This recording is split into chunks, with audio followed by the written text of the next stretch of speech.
На одному із слайдів, там, де було розстріли Мізицького гетто, то земельна ділянка мого прадіда межувала із цим ровом.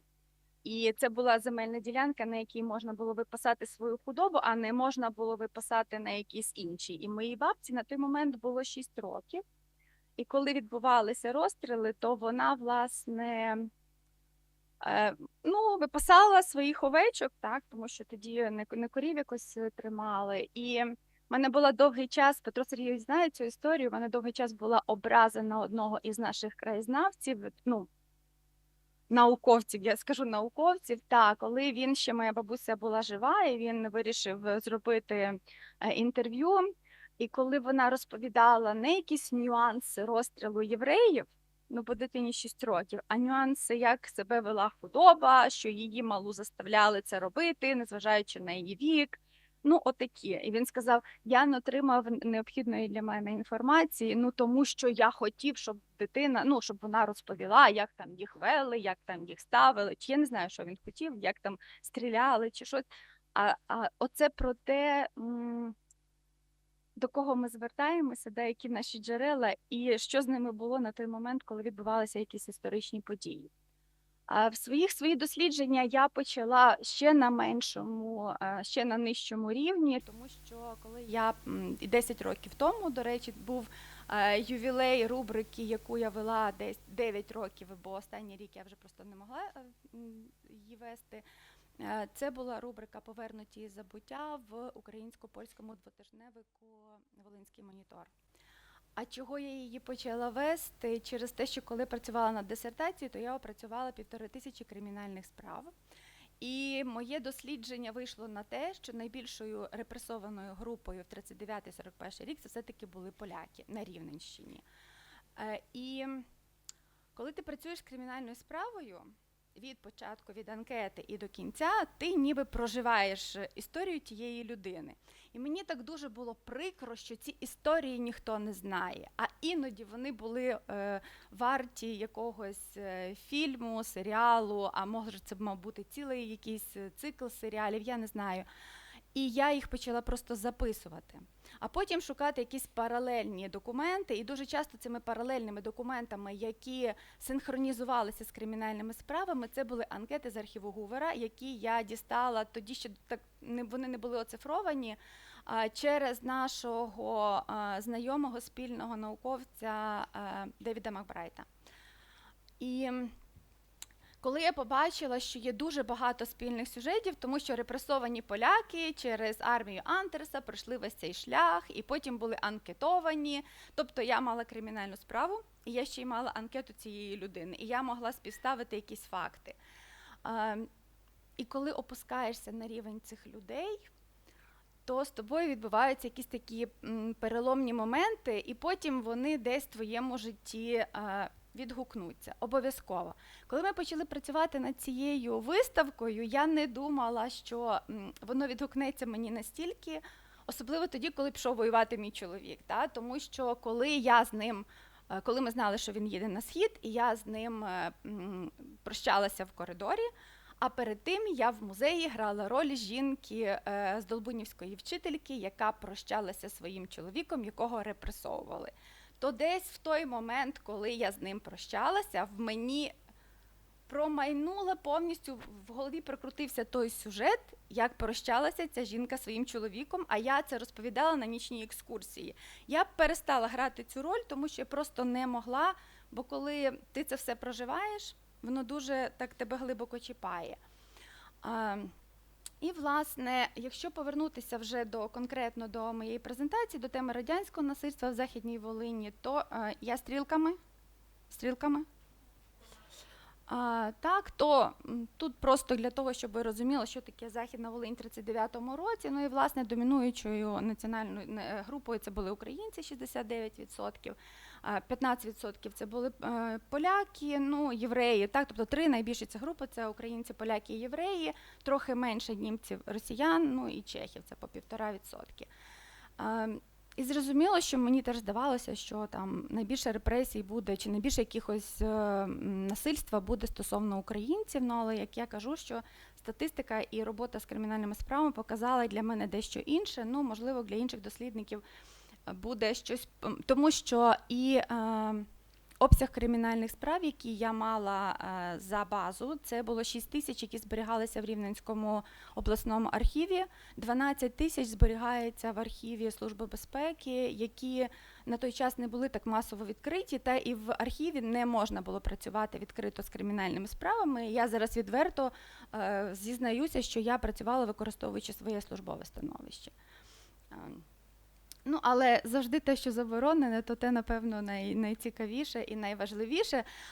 І ще мене дуже в кримінальних справах цікавили фотографії, особисті якісь фотографії ув'язнених, тому що мені би дуже хотілося, я не знала свого діда по татовій лінії, і мені дуже хотілося би десь побачити, як він виглядав. І в мене були такі випадки, коли чоловік в поважному віці приїхав з Канади виключно для того, щоб в кримінальній справі побачити фото свого батька. І отакі речі, через те я почала писати ці маленькі історії, через те я почала їх публікувати, через те я вийшла на цей такий мікро рівень не населених пунктів, а якихось родинних історій. Ну і повернуся знову ж таки.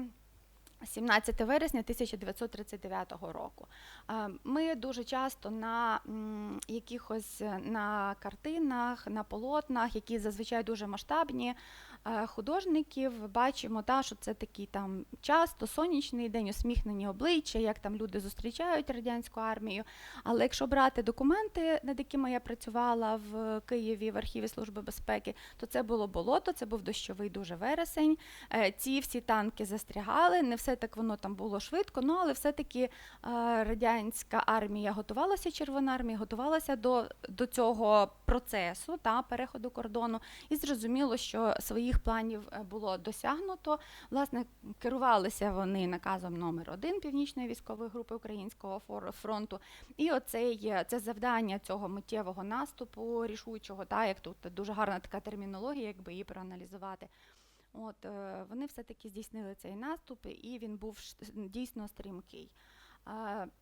Мене цікавила робота в першу чергу карально-репресивних органів, і 4 оперативно-чекістські групи таки війшли на цю територію. У нас в Києві в архіві Служби безпеки зберігаються списки, підготовлені заздалегідь до входу, до переходу кордону, якими укомплектовувалися оперативно-чекістські групи, де були чітко прописані імена, прізвища людей, яких треба було в першу чергу арештовувати, населені пункти, їх рід занять, хто вони є.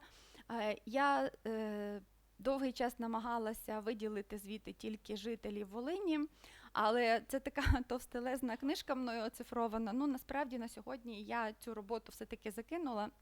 І так і не дійшла до цієї статистики, скільки ж насправді в цьому списку було жителів із Волині.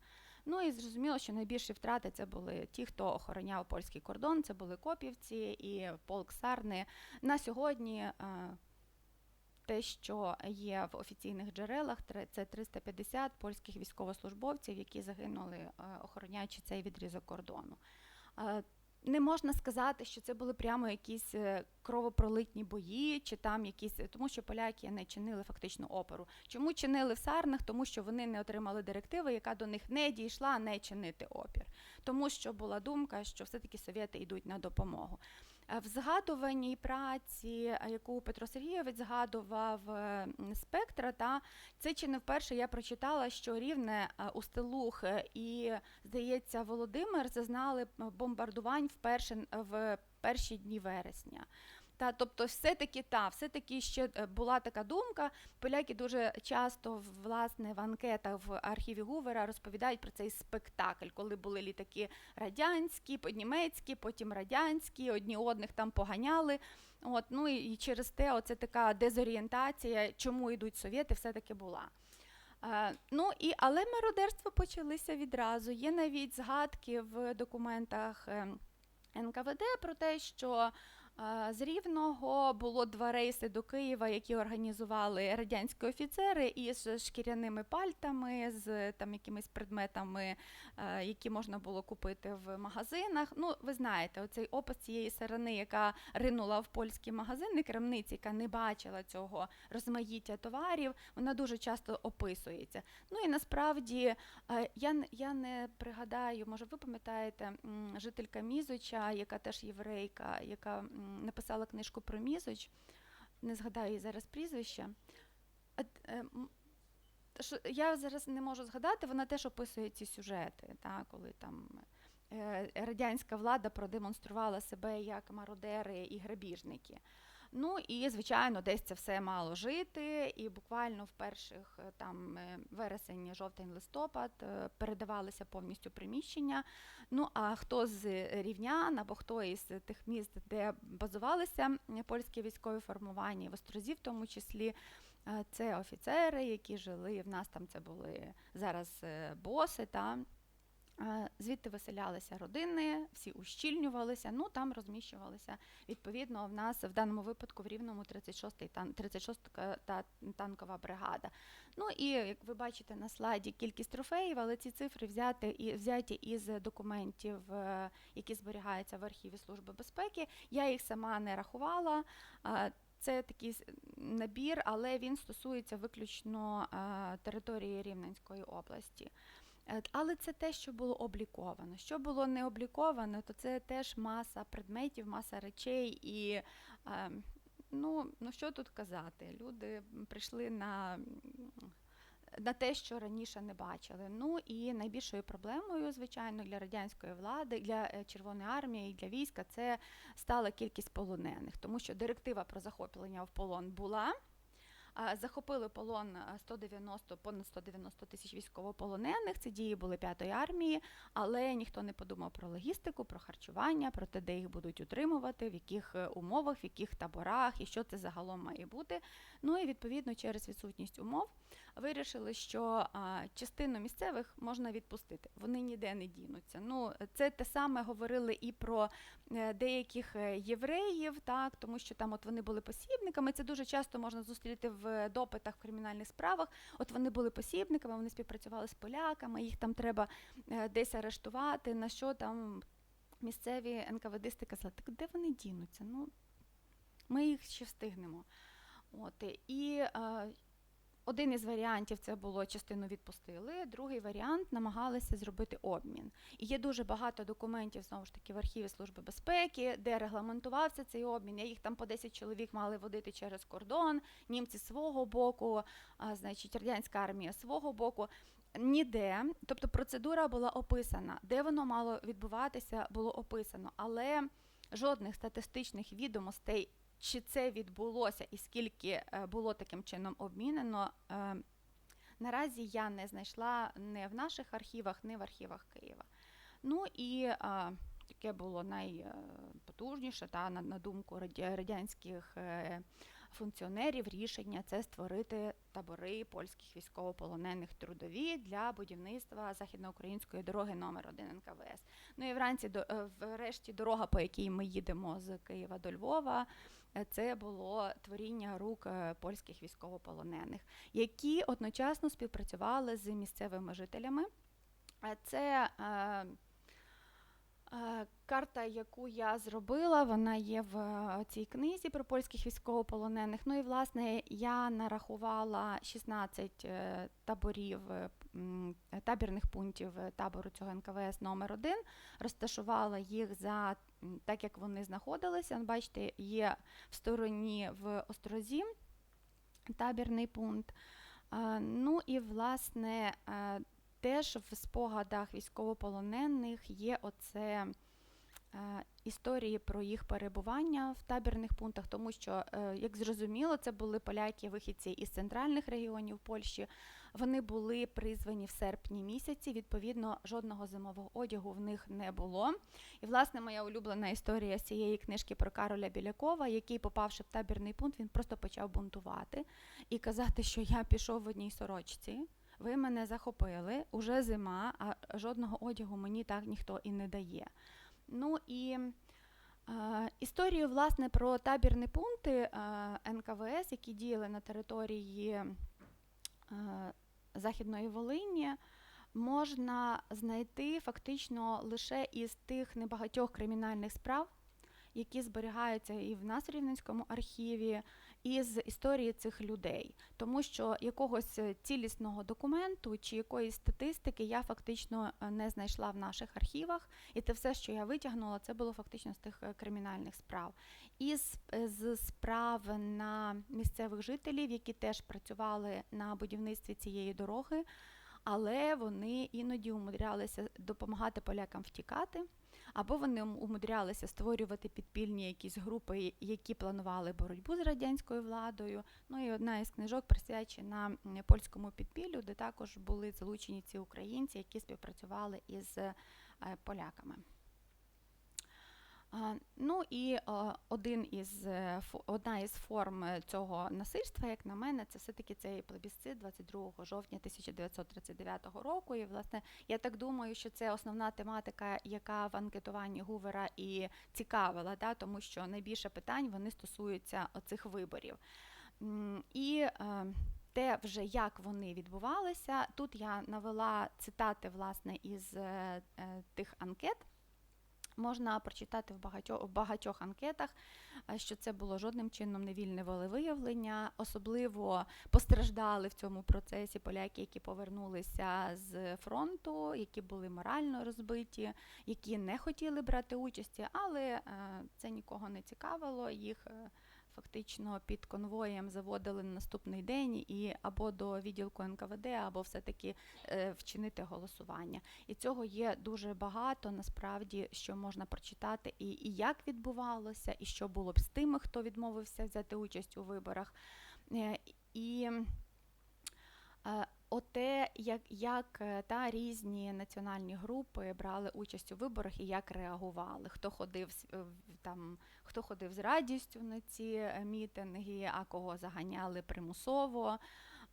І можна побачити оце розшарування. Ну і наступним етапом це була паспортизація, або, власне, складання списків на осіб, які підлягали під націоналізацію нерухомого майна, воно все-таки відбувалося в процесі паспортизації. За отриманням паспорта дуже часто слідувало виселення до віддалених районів. Тут ми згадуємо про біженців і те, що я казала про репліку Петра Сергійовича, чи про його сюжет, який він розповідав.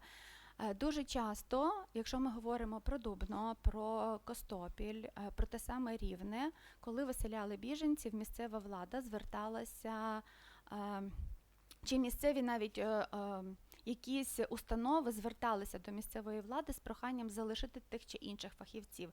По Дубну такі списки точно є в партархіві, де написано для чого там. В основному це були вчителі, лікарі, може я не згадаю хто ще, але такі списки вони є, і там прописано кількість осіб, яких просили залишити. Я не знаю, чи дадуть вони якогось системне розуміння, наскільки масовою була ця акція, і чи дуже багато таким чином євреїв тут лишилося, але принаймні таких документів можна знайти чимало. Ну і дуже часто ми бачимо в тих самих уже кримінальних справах на поляків, на євреїв, що у них вже зазначено, що вони вже мають радянські паспорти. Тобто вони вже не репресовані громадяни Другої Речі Посполитої, а вони вже радянські громадяни, які репресовані після паспортизації.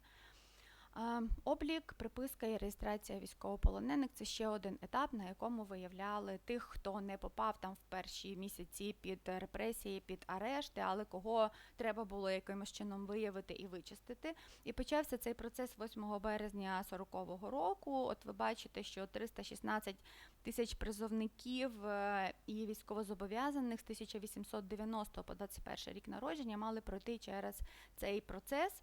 Ну і мета, звичайно, не тільки облік військовослужбовців, тому що коли прийшла радянська влада, вона захопила всі архіви польських старост, магістратів, де був окремий відділ, де були окремі відділи, скажу так, які здійснювали облік військовозобов'язаних. І там дуже гарно прописані ті, хто потрапив там, із України в Польщу, втікаючи від радянської влади. І ті, хто був колись у царській армії, все це гарно обліковувалося, і все це стало дуже гарно в нагоді для радянської влади, щоб цих всіх людей потім репресувати. Ну і ще була така одна ситуація, тому що це ж були не тільки там поляки чи євреї, там була велика кількість українців, але їх збирали там в один день, всі мали явитися під цим призовним пунктом. І звичайно, що серед цих всіх людей, серед цього натовпу були ті, хто спеціально був присланий, щоб це все послухати. І є випадки, коли люди після цього всього навіть не встигали доїжджати додому, які їх забирали посеред дороги. Особливо, хто казав, що там така була молодь, вони казали, ми підемо, ми отримаємо зброю і собі будемо знати, де її застосувати, явно не на користь радянської влади. Такі кримінальні справи є і в нас в архіві, і в Рівненському, і вони є в архіві Служби безпеки. Ну і спеціалізовані судові органи відразу починають діяти військові трибунали і лінійні суди на залізниці. Ми знаємо історію з Долбунівського залізничного вузлу, коли, я не пам'ятаю, там це перші буквально там чи 18 вересня, чи 19, коли всіх покликали там на збори трудового колективу і всіх там дружненько арештували, тому що зрозуміло, що на польській залізниці благонадійними були поляки, а не були українці. І всіх там гарно і пов'язали. Знову ж таки, набагато більше було військових трибуналів, ніж районних судів. Тобто роботи в них було чимало, але вони не завжди займалися військовими, вони не завжди займалися, дуже часто під розгляд цих спеціалізованих судових органів потрапляли цивільні, діти суддів, самі судді, там прокурори, хто співпрацював з поліцією, інформатори, то вони всі проходили. І найважчі вироки, найжорстокіші вироки, звичайно, виносили ці спеціалізовані судові органи. Якщо ми бачимо розстріл, то це буде, звичайно ж, не особлива нарада при НКВС, а це будуть саме ці органи. І це, бачите, перелік тих категорій злочинів. Це зрада батьківщині, терор, шпигунство і диверсія, але дуже часто діяльність, яка абсолютно не кваліфікувалася як ці 4 позиції, але визнавалася та була зарахована до тих, які підпадали під смертну кару. І реформа банківської системи. Іноді здається, що може це якась така була зовсім безобідна ситуація, але насправді ліквідовувалися усі приватні банки. Звичайно, що їхні всі активи, капітали, вони всі переходили до Державного банку СРСР. На Рівненщині це було 157 банківських установ. Але саме цікаве, хто працював із архівом, з документами міжвоєнного періоду, хто працював з банківськими документами, то, напевно, знаєте, що за поляків дуже модно було брати кредит під іпотеку. І якщо проаналізувати алфавітні показчики до іпотечних справ, то це теж будуть євреї, німці і поляки, там дуже мало українських прізвищ, але в 1939 році, коли прийшла радянська влада, їх зобов'язали за 24 години повернути взяті кредити у польських банках.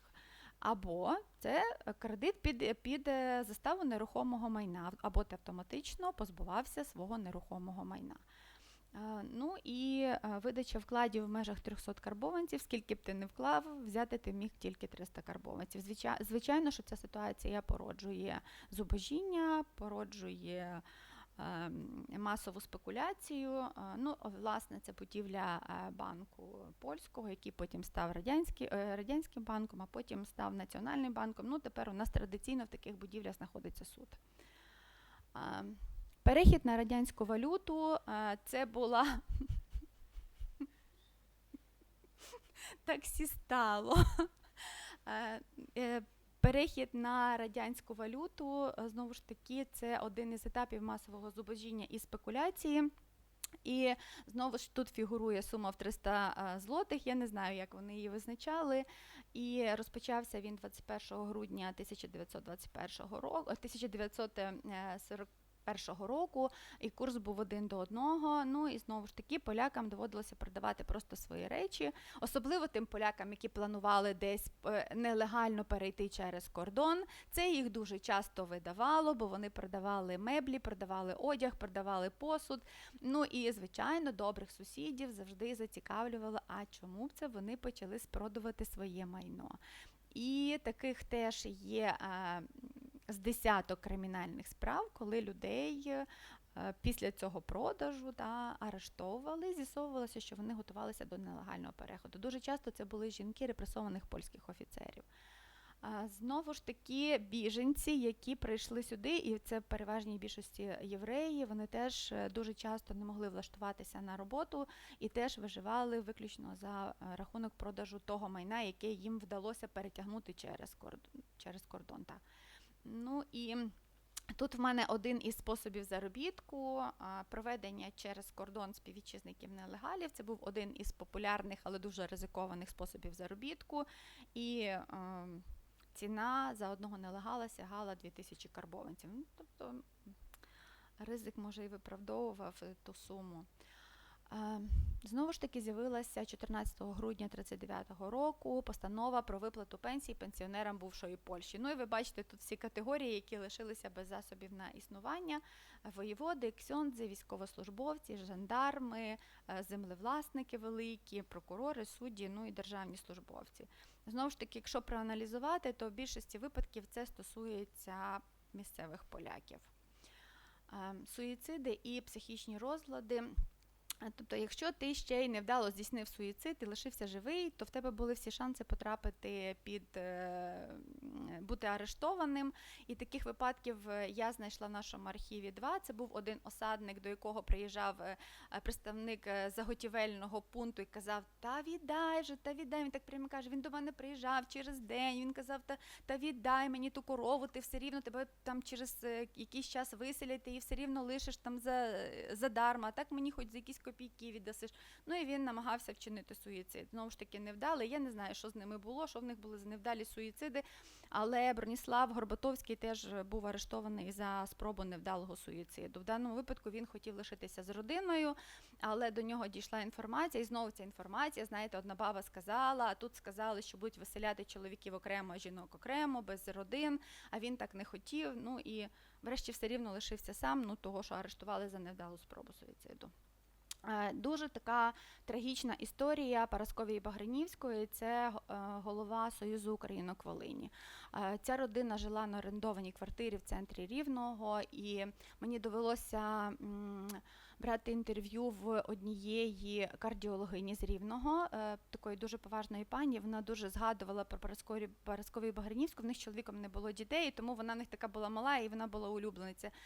І, власне, вона дуже детально розповіла про цю жінку, яка вона була така дотошна, вона така любила, щоб все було естетично гарно, в неї завжди були там фрукти на столі. Ну і, власне, Парасковія Багринівська була арештована, і вона зварювала у камері. Її відправили на лікування, і таких теж випадків є кілька. Ну і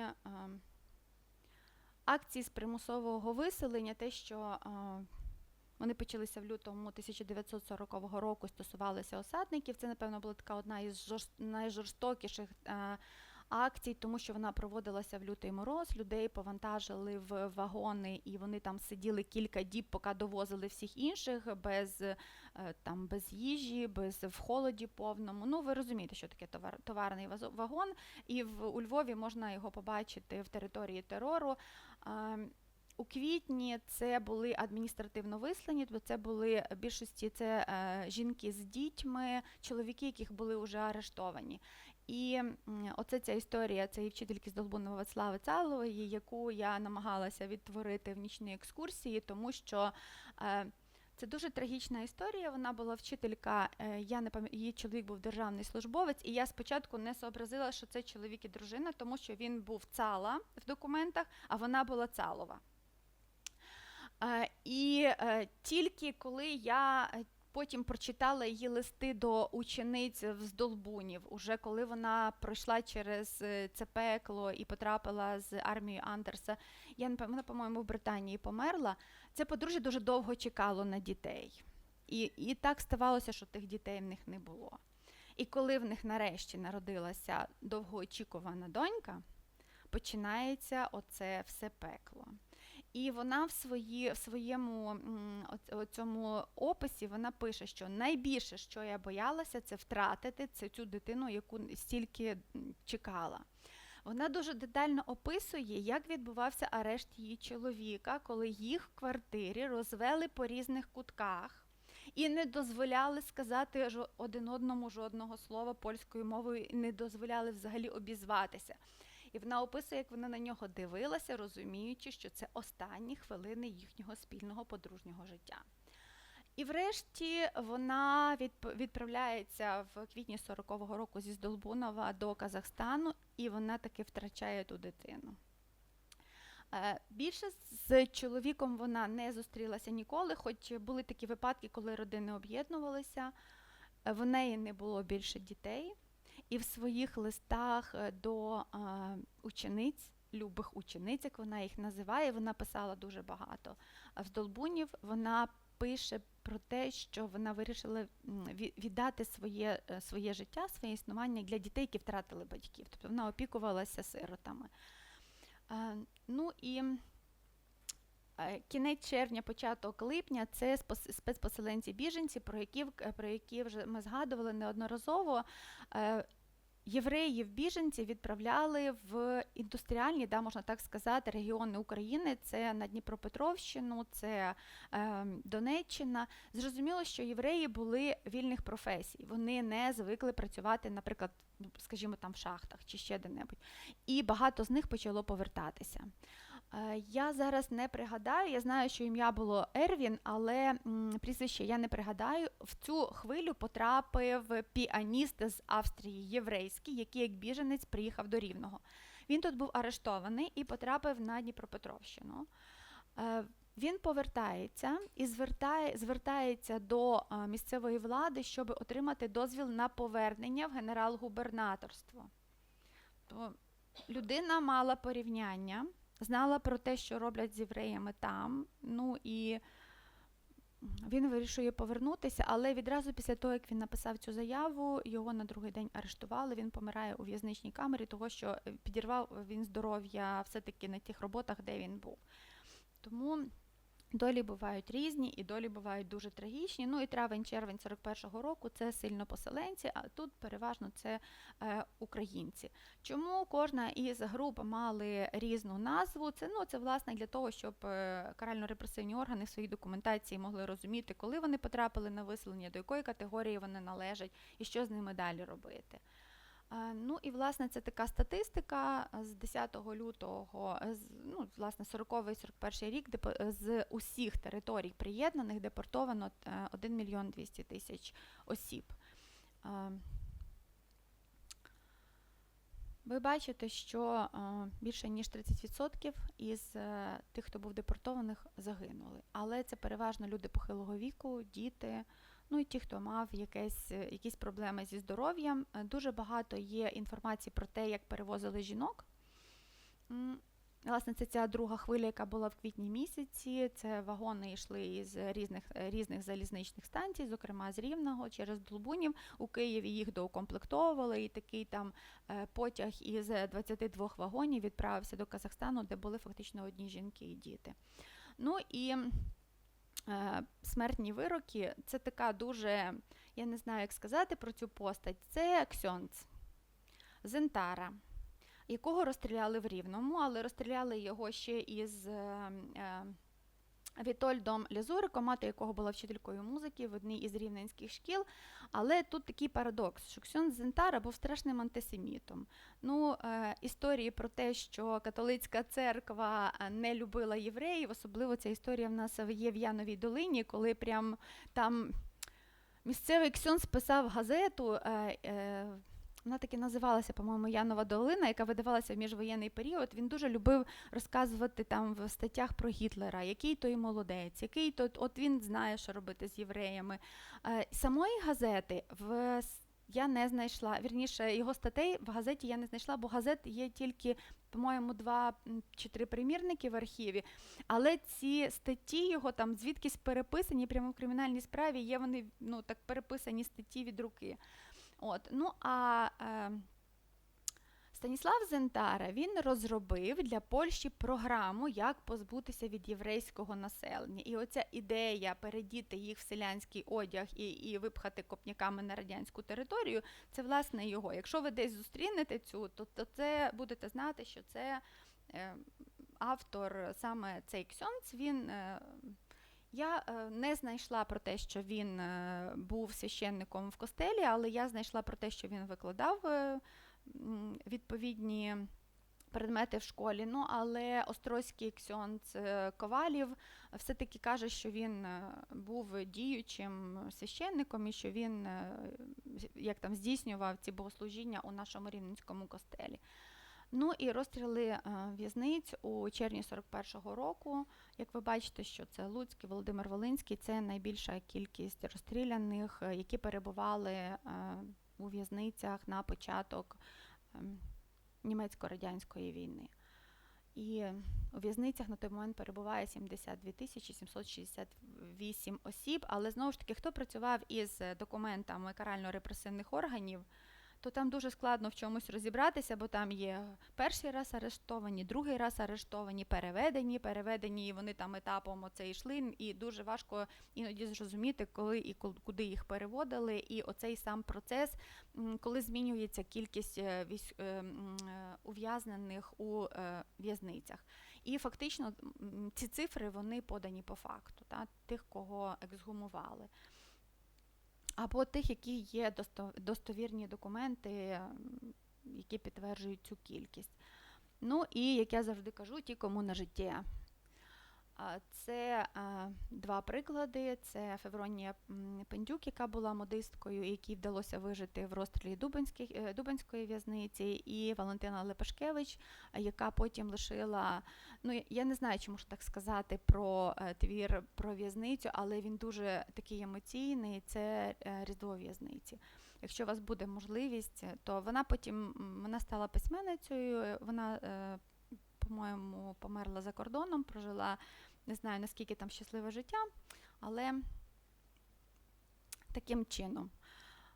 Ну і що би я хотіла сказати, що оці ситуації життєві, вони, коли ми дивимося, ми дуже часто можемо знайти якусь аналогію, але ми ніколи не знайдемо відповіді, як нам вести себе в тій чи іншій ситуації. Тому що я навіть не знаю, що на це впливає. Я не знаю, що впливало на тих людей, які рятували євреїв, і ті, які їх видавали. Я не знаю, що на сьогодні впливає там на тих українців, які знаходяться на Сході, які видають, і ті, які навпаки допомагають. Ну, але це, напевно, ми люди, ми просто такі різні.